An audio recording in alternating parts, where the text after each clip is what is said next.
Hello friends, প্রথমবার কক্সবাজার সমুদ্র সৈকত ভ্রমণে সবাই সি বিচের সৌন্দর্য উপভোগের জন্য কলাতলি, সুগন্ধা বা লাবণী পয়েন্টে যায়। তবে এছাড়াও যে কক্সবাজারে আরও অসংখ্য শান্ত, নির্জন ও লোকালয়মুক্ত সৈকত আছে সেটি অনেকেরই অজানা। এর মধ্যে শাপলাপুর সমুদ্র সৈকত অন্যতম। কক্সবাজার থেকে ইনানি পেরিয়ে দক্ষিণে গেলে রাস্তার ডান পাশে বা পশ্চিম দিকে যে সমুদ্র সৈকত দেখা যায় তা হলো শামলাপুর বা শাপলাপুর সমুদ্র সৈকত।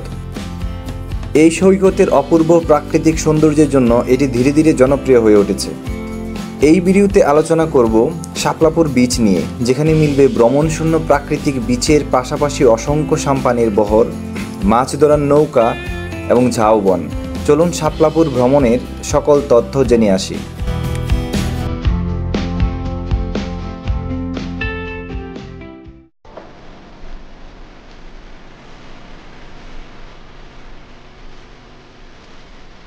শাপলাপুর বিচ এটি মূলত কক্সবাজার উপজেলার শেষ সীমান্ত এবং টেকনাফ উপজেলা একদম কাছে অবস্থিত একটি সমুদ্র সৈকত, যেখানে সকাল থেকে সন্ধ্যা পর্যন্ত নানান রকমের সামুদ্রিক মাছের কেনাবেচা হয় পাইকারি দরে।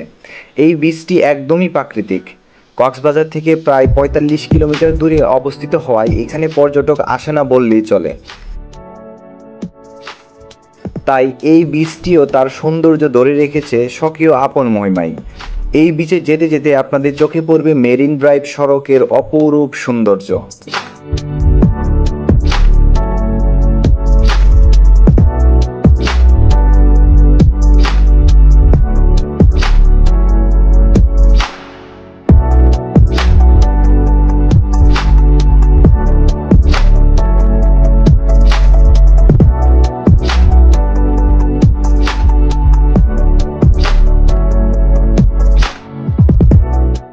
শাপলাপুর সমুদ্র সৈকত টেকনাফের বাহারছড়া ইউনিয়নের পাশে অবস্থিত।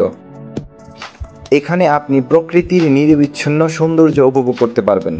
পর্যটকদের ভিড় নেই, শুধুমাত্র মাছ ধরার নৌকা এবং জেলেদের দেখা মিলবে। এই নির্জনতা প্রকৃতির আসল রূপটি উপভোগ করার জন্য আদর্শ স্থান।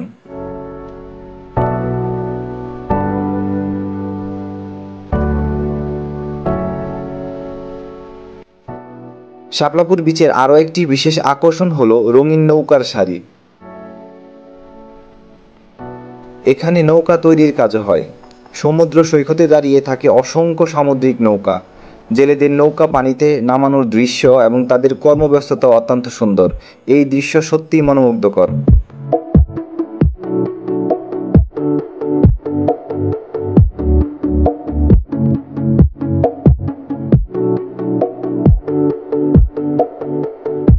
কিভাবে যাবেন? শাপলাপুর বিচে যাওয়ার জন্য আপনাকে ঢাকা থেকে কক্সবাজার বা টেকনাফ বাসে করে যেতে হবে, অথবা বিমানে সরাসরি কক্সবাজার যেতে পারেন। কক্সবাজার অথবা টেকনাফ থেকে গাড়ি বা সিএনজিতে করে শাপলাপুর পৌঁছাতে পারেন। রিজার্ভ অটো ভাড়া পড়বে ১,০০০ থেকে ১,২০০ টাকা, সিএনজির ভাড়া পড়বে ১৫০০ টাকা।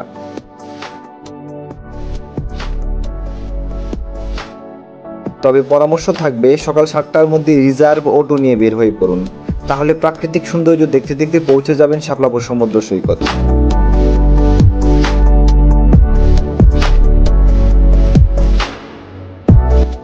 পরামর্শ: শাপলাপুর সমুদ্র সৈকতে যাওয়ার পথে আপনাদের সামনে পড়বে Himchari beach, parasailing point, Inani beach, Patuartek beach ইত্যাদি। আপনাদের জন্য পরামর্শ হলো এগুলোতে না নেমে সরাসরি চলে যাবেন শাপলাপুর বিচে। অটোতে পৌঁছাতে সময় লাগবে প্রায় ২ ঘন্টা। কেউ চাইলে সারাদিন শাপলাপুর বিচেই ঘুরে কাটাতে পারেন। সমুদ্রের সৌন্দর্যের পাশাপাশি উপভোগ করতে পারবেন জেলেদের কর্মব্যস্ত জীবন। এছাড়াও অন্যান্য প্রয়োজনীয় তথ্যের জন্য কমেন্ট করতে পারেন। ধন্যবাদ সবাইকে। ভিডিওটি ভালো লাগলে সাবস্ক্রাইব করে পাশে থাকার জন্য অনুরোধ রইল।